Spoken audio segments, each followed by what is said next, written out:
The woman who fed hope instead of bread. The smell of freshly baked bread used to be her favorite thing in the world. Not anymore.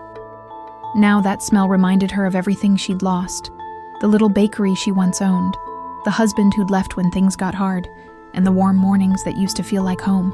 Amma stood outside a bakery window, watching trays of golden bread slide out of the oven. Her stomach growled, but she didn't flinch. Hunger had become an old friend by now, the quiet kind that didn't complain anymore. Beside her, Kabi tugged on her sleeve. "Mama, are we getting some today?" She forced a smile. "Not today, my love. Today we're feeding something bigger." He frowned. "Bigger than bread?" Amma looked up at the sunrise. Hope. It started a few weeks earlier, on a morning like any other. She had walked miles to the market, hoping to buy bread on credit, just one loaf to share with her son and the neighbor's kids who often went to bed hungry. But the shopkeeper shook his head. "Amma, I'm sorry. You already owe too much." She smiled weakly, pretending not to mind. But as she turned to leave, she noticed a young girl sitting by the gutter, crying. Her uniform was dirty, her shoes torn. Amma knelt beside her. "What's wrong, my dear?" The girl sniffled. "I haven't eaten since yesterday. I can't concentrate in school."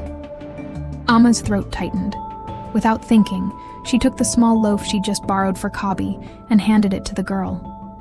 "Eat," she said softly. "Tomorrow will figure itself out."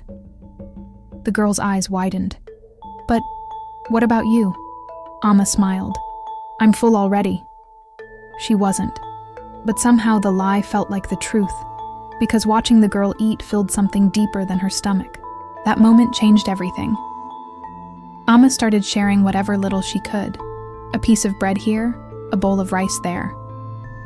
Sometimes she didn't even know where the next meal would come from, but it didn't matter. She began calling it her hope table. Every afternoon, she'd set out a small wooden stool outside her door with a sign she hand-painted using charcoal and cardboard. If you're hungry, take. If you can share, leave something behind. It started small. A few kids came, then mothers, then old men who hadn't eaten in days. Some dropped coins in a small tin. Some left nothing. Some came back later to give what they could. It wasn't about food anymore. It was about dignity. One afternoon, a reporter from a local station passed by and asked her, "Madam, why do you give away food when you barely have any yourself?" Amma looked straight into the camera and said, "Because hunger is contagious, but so is kindness. If I can't feed everyone's body, maybe I can feed their hope." That clip went viral. Within a week, people started showing up, not for food, but to help. Some brought bags of rice, some donated bread, some volunteered to cook.